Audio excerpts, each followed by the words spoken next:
కుర్చీని మడత పెట్టి మింగుతారేమో, మొహం పగిలిపోద్ది. మా ఊర్లో మోడల్ అంటారా బాబు?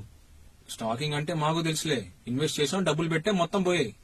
నువ్వు నాకు నేర్పించుకో. రే రే రే, ఒక పిల్లని సెట్ చేసుకోవడం హెల్ప్ చేస్తున్నావు, నూరుకుంటున్నా, లేదంటే కుర్చీని మడత పెట్టి మింగుతా. అమ్ములు, నీకు నా గురించి సరిగ్గా తెలీదు.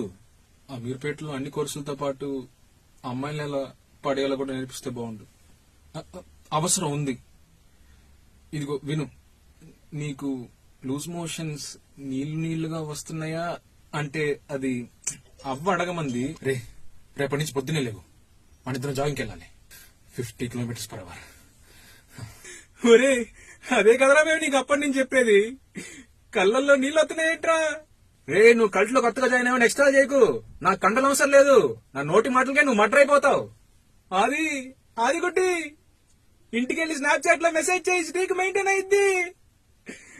సర్లే ఆపేసా, నాకుంది ఇది ఒక్కటే. నువ్వు ఇందాక ప్రపోజ్ చేసినప్పుడు నేను సరిగ్గా ఎంజాయ్ చేయలేకపోయా. నా కోసం ఇంకోసారి ప్రాపర్ గా చెప్పొచ్చుగా.